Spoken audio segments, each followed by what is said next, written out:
Boa tarde. Novamente estamos dando início ao estudo da série psicológica de Joana de Ângeles. E hoje com o tema do capítulo 18 do livro Jesus e o Evangelho à luz da psicologia profunda.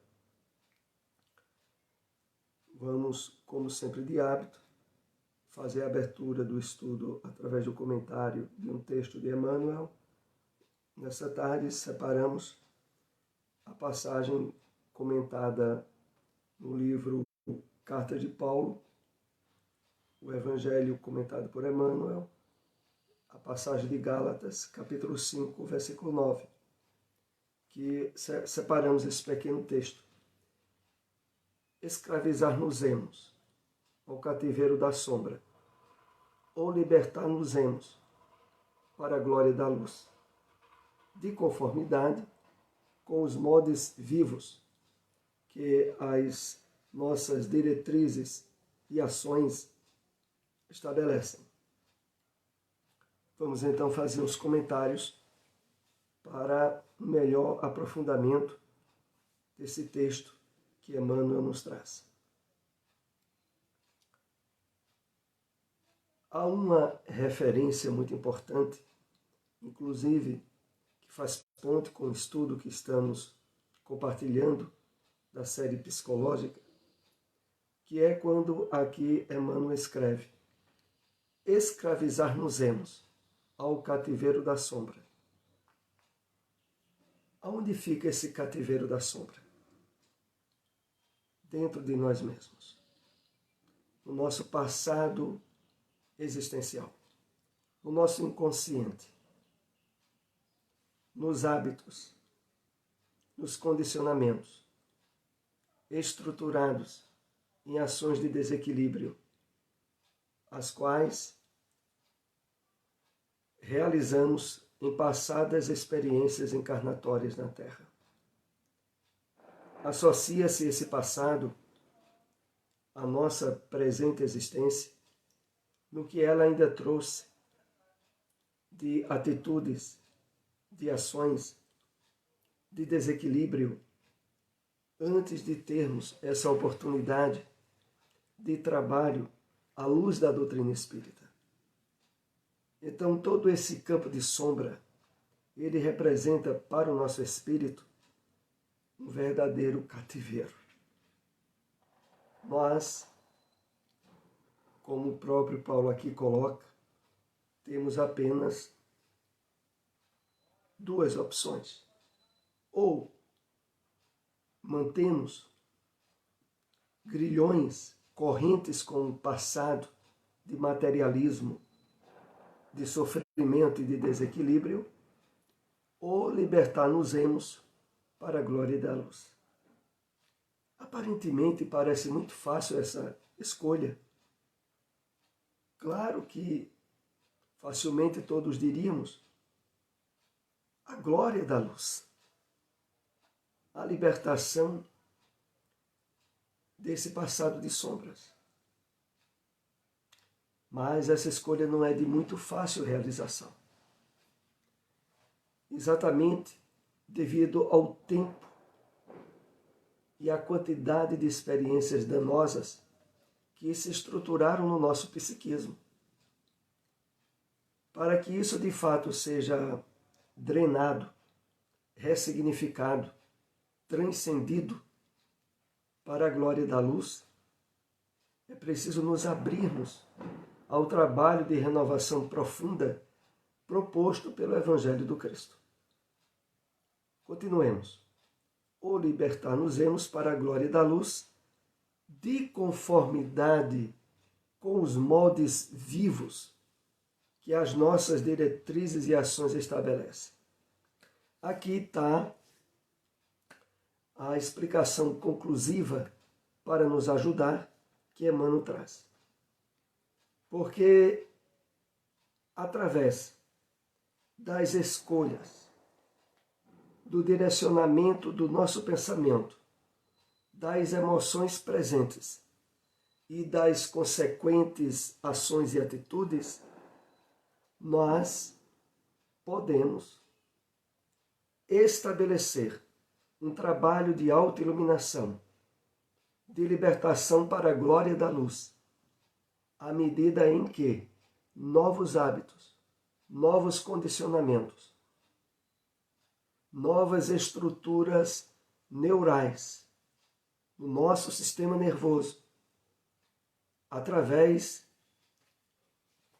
do reiterado esforço de estudo, de iluminação da nossa mente, de sensibilização ao bem proposto pelo Evangelho do Cristo e a sua consequente vivência, nós conseguiremos nos libertar do cativeiro de sombras. É esse trabalho que Emmanuel aqui se refere e que tem sido alvo também desses nossos estudos das obras da série psicológica de Joana de Ângeles, que estaremos hoje dando prosseguimento ao capítulo 18, a beneficência. Vamos então para o primeiro slide do nosso estudo. Sempre lembrando que esse vídeo estará depois disponível em nosso canal no YouTube. E vocês que estejam acompanhando através do Facebook, podem participar através de perguntas, escrevendo-as durante o estudo, que nós tentaremos responder o mais rápido possível. Também, posteriormente à transmissão, observaremos alguma dúvida ou pergunta e procuraremos também responder. Inclusive quando o próprio vídeo já estiver em nosso canal no YouTube. Vamos então para o estudo. A beneficência, ou a ciência de bem fazer, a arte da ação do bem. E, do ponto de vista da psicologia profunda, o compromisso de humanidade para com as criaturas no seu sentido mais elevado. Joana começa aqui a compartilhar conosco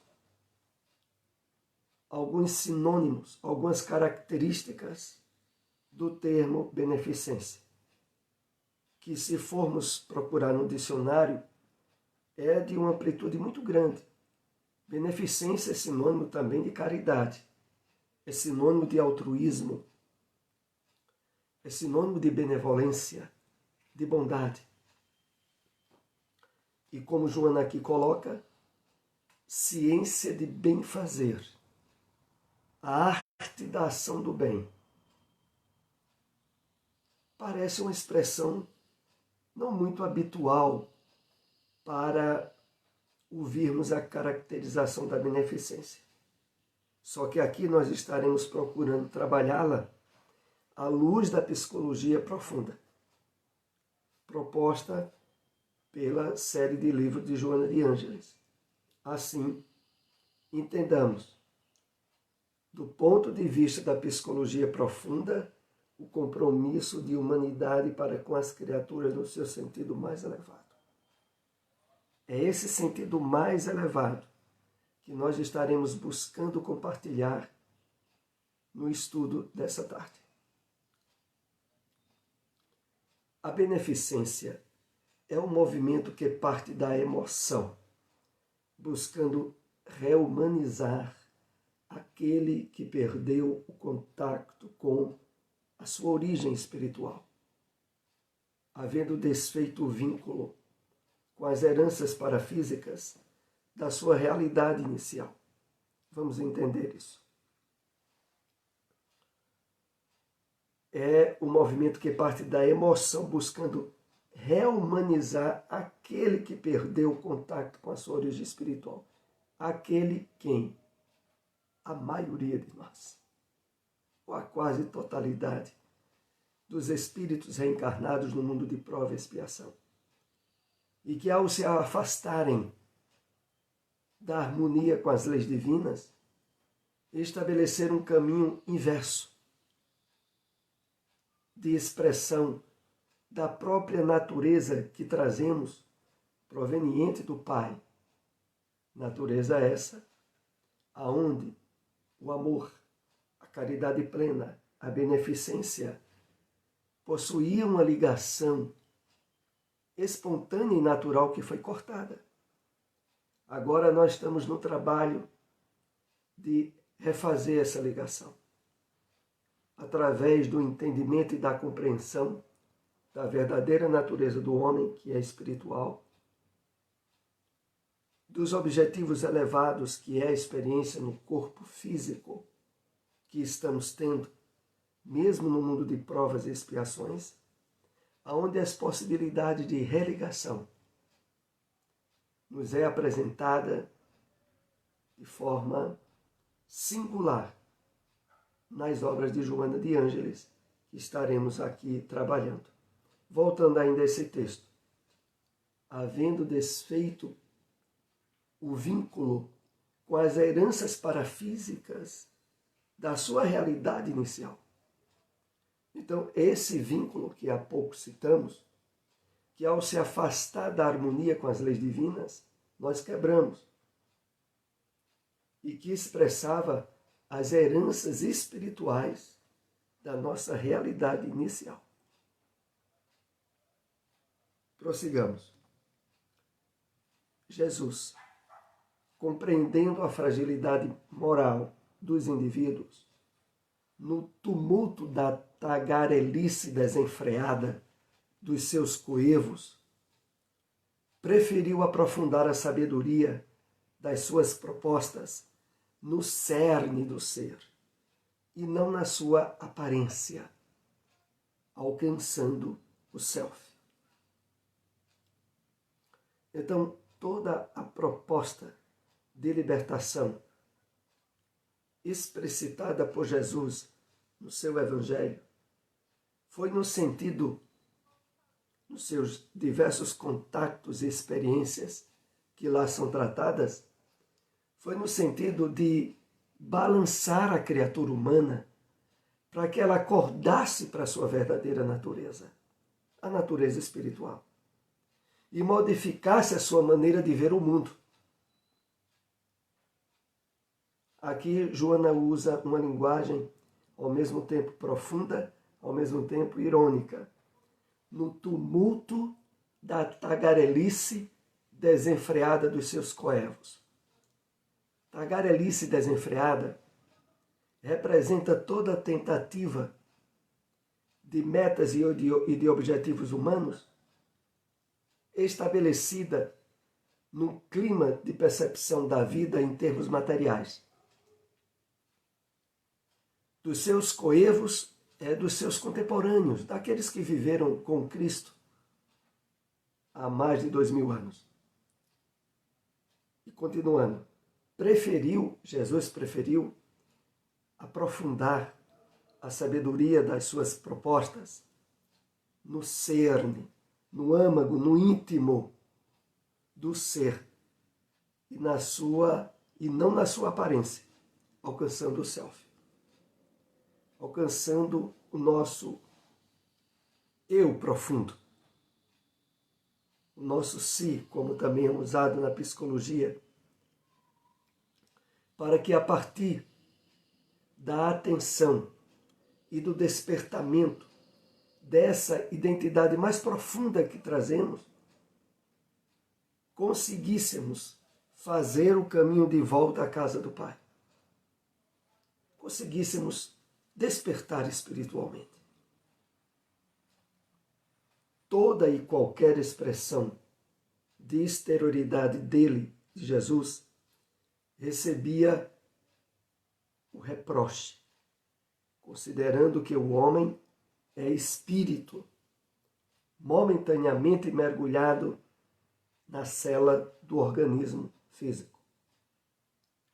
Então, todas as vezes que o Cristo estabelecia contato, relação, possibilidade de transmissão de seu conhecimento, era sempre no sentido de dar atenção ao espírito eterno que o homem traz. Aonde, voltando ao texto, ele está momentaneamente mergulhado na cela do organismo físico. É assim que nós deveríamos refletir e nos perceber. O corpo físico como uma cela, uma prisão.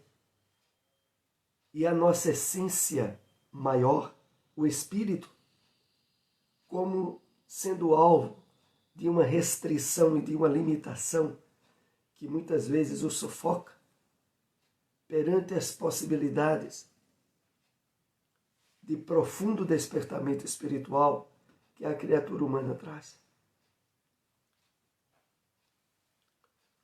Homem, referindo-se a Jesus, que perscrustava o âmago do ser com a visão penetrante do amor, cuidou sempre de ensinar a autoiluminação para diluir toda a sombra da ignorância em que se encontra mergulhado o indivíduo.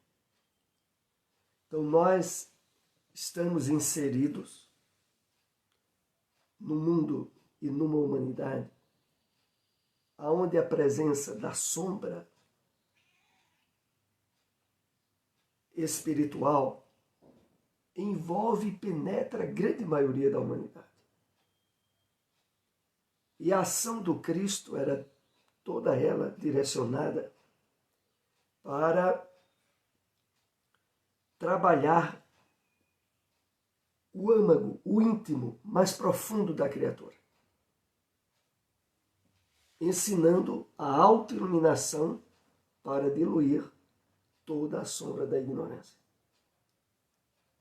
Essa autoiluminação, que é especialmente trabalhada nesses estudos das obras de Joana,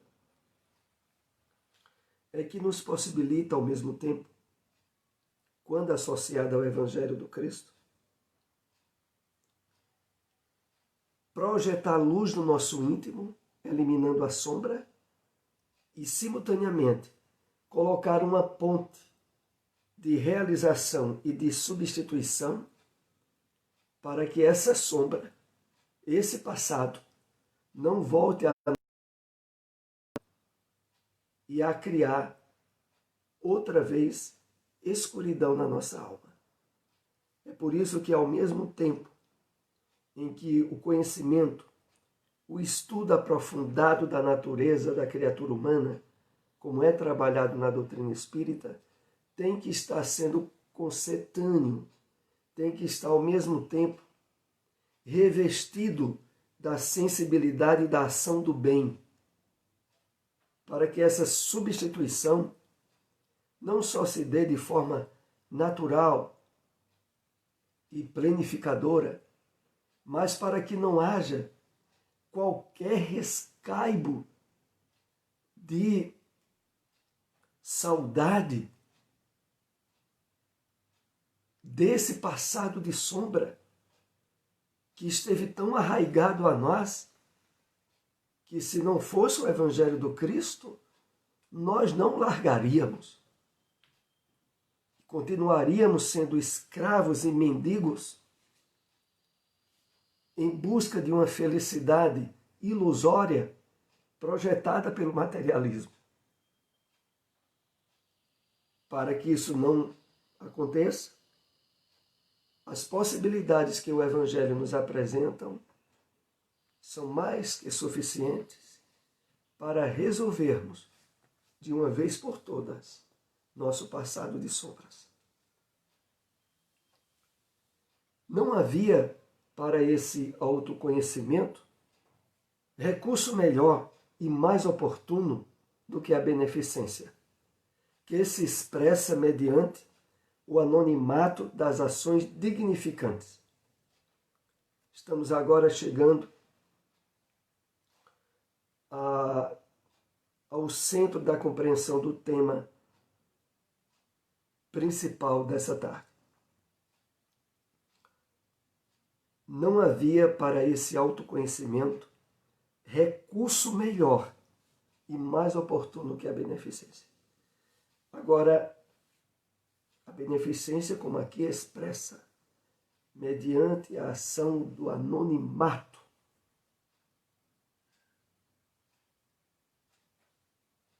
esse anonimato, ele é,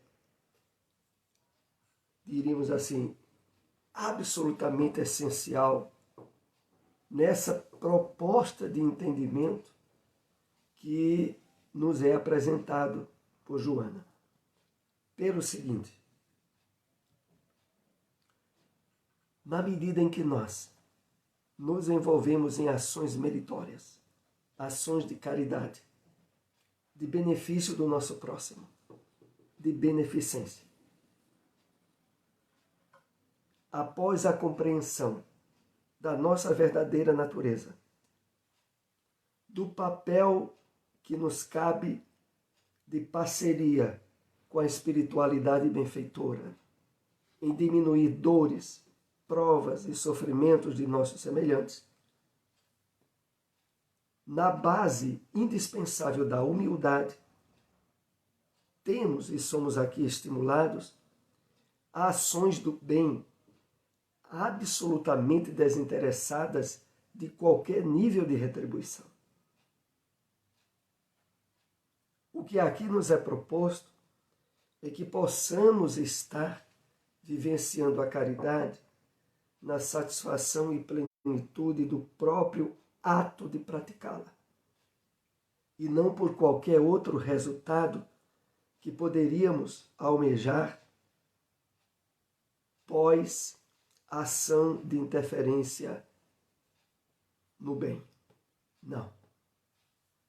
A proposta do anonimato das ações dignificantes só se realiza na medida em que a nossa ação e a nossa atitude em diminuição do sofrimento das provas de nosso próximo, por si só, já se traduz em nós numa plenitude, numa paz íntima, que é a melhor e maior retribuição que poderíamos desejar.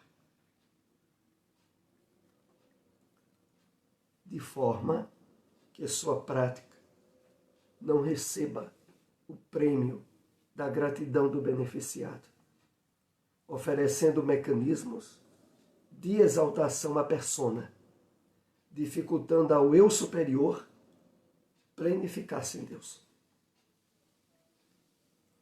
Aqui Joana, ainda para caracterizar muito bem a forma com que ela nos apresenta a prática da beneficência, ela diz: de forma que a sua prática não receba o prêmio da gratidão do beneficiado, o que ofereceria mecanismos de exaltação da persona, do ego, e dificultando a ressignificação valiosa no nosso eu profundo da nova linha de diretrizes e de ações que o nosso espírito estaria agora envolvido.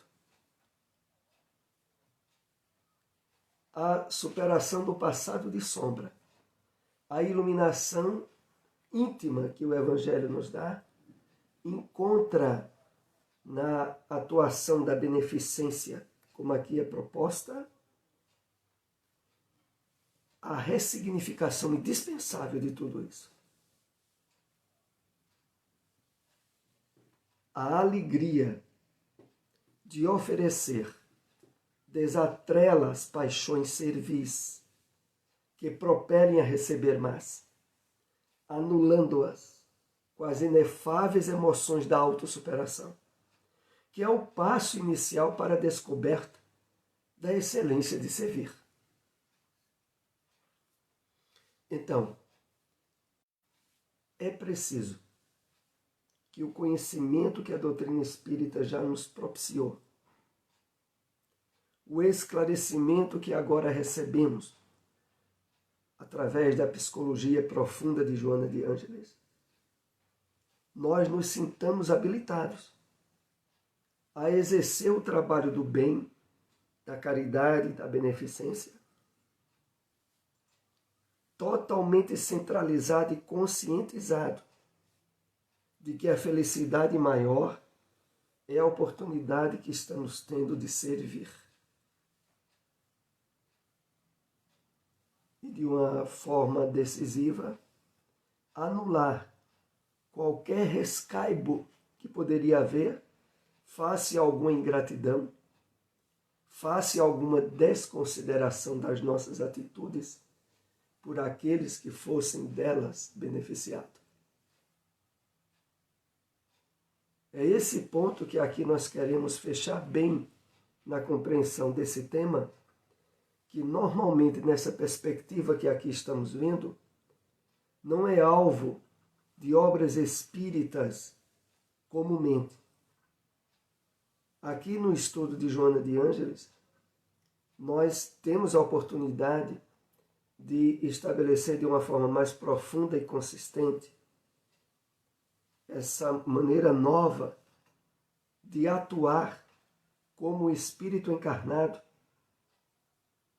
não apenas pela consciência de imortalidade da alma ou de reencarnação, mas por uma maneira nova de pensar, sentir e agir, aonde os estados íntimos de plenitude e de satisfação que poderíamos desejar ter na espiritualidade já possam e devam estar sendo estabelecidos agora mesmo durante a nossa encarnação. Então, voltando aqui ao texto, anulando com as inefáveis emoções da autossuperação, que é o passo inicial para a descoberta da excelência de servir. É claro que tudo isso que aqui estamos tentando traduzir com outras palavras já havia sido colocado pelo Cristo no Evangelho, no Novo Testamento, há mais de 2000 anos. Lembramos aqui rapidamente, por exemplo, a passagem última da lavagem dos pés do Cristo aos seus discípulos, quando depois de lavar os pés de todos eles, disse a eles: aqui está o exemplo. Todo aquele que quiser ser melhor, torne-se o servo de todos. Queremos ter uma posição melhor, espiritualmente falando? Trabalhemos cada vez mais as nossas atitudes de servir, de ajudar,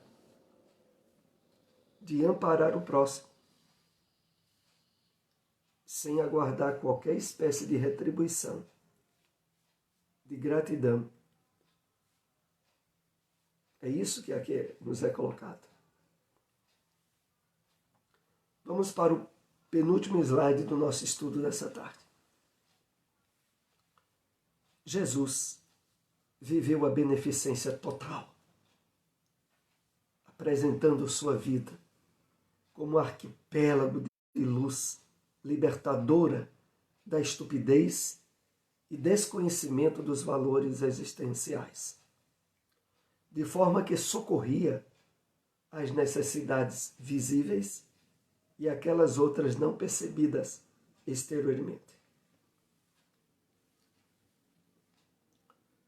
Então Jesus é colocado para nós como modelo e guia da humanidade, de todos nós. E a exemplificação sublime que ele deu da beneficência, aonde a sua vida, como Joana aqui coloca, como um arquipélago de luz, que libertava da estupidez e desconhecimento dos valores existenciais. Nós também, na medida em que implementamos ações e atitudes altruístas, de beneficência profundamente libertadora, como aqui estamos estudando, colocamos pontos de luz através de nossas atitudes. E concluindo, Joana diz, de forma que socorria as necessidades visíveis e aquelas outras não percebidas exteriormente.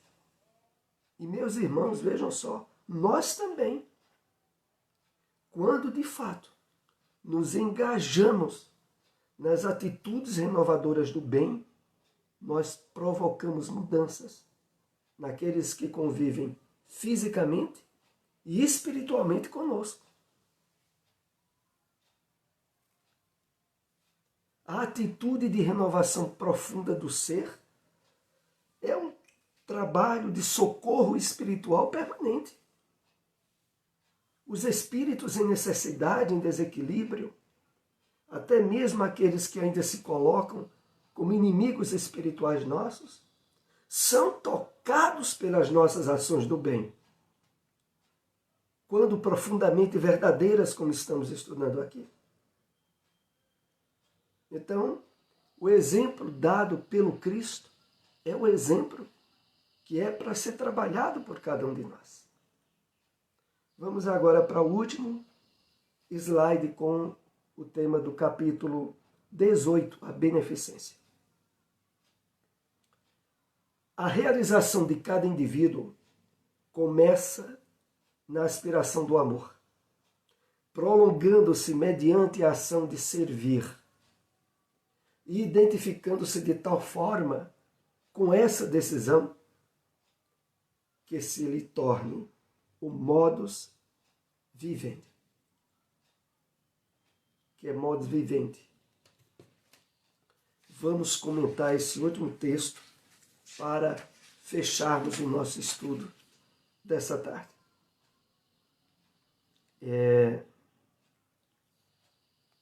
A realização de cada indivíduo começa na aspiração do amor. A aspiração do amor é o início. Prolonga-se mediante a ação de servir e identificar-se de tal forma que essa decisão é o seu novo modo de viver. Traduzindo do latim para o português. Então, o que aqui está sendo dito a nós é que o trabalho, que há pouco havíamos também citado, que se inicia na iluminação da nossa mente, pelo estudo e pelo conhecimento da revelação espírita, da psicologia de Joana de Ângeles, tem o segundo passo, quando aqui é colocado, prolonga-se mediante a ação de servir. A partir da sensibilização nossa às necessidades do próximo e a ação consentânea da caridade, na medida em que isso passa a se tornar a forma habitual da nossa vida, nós teremos alcançado a proposta que nos é trazida nesse estudo a respeito da beneficência. Então, nós queremos ainda lembrar aqui, na leitura desta obra Jesus e o Evangelho à luz da psicologia profunda, que indicamos muito a leitura da obra para podermos ter, inclusive, aprofundamentos maiores, pessoais, já que aqui nós apenas fazemos uma síntese de alguns parágrafos de cada capítulo. E à medida em que essa obra puder estar sendo estudada e lida, esse entendimento vai se ampliando. Mas é fundamental, fechando os esclarecimentos que trouxemos para esse estudo, de que há um trabalho planificador que já nos possibilita, mesmo durante a encarnação, usufruir no contacto, na ponte, na intermediação com os espíritos benevolentes e benfeitores, ações e atitudes que já estarão nos dando agora mesmo, durante a encarnação, níveis de satisfação, de felicidade e de paz interior que não conseguiríamos de outro modo. Assim, concluímos o estudo dessa tarde. Posteriormente, ele estará disponível no nosso canal no YouTube. Agradeço a todos aí que nos acompanharam. Se possível, compartilhem com amigos esses estudos.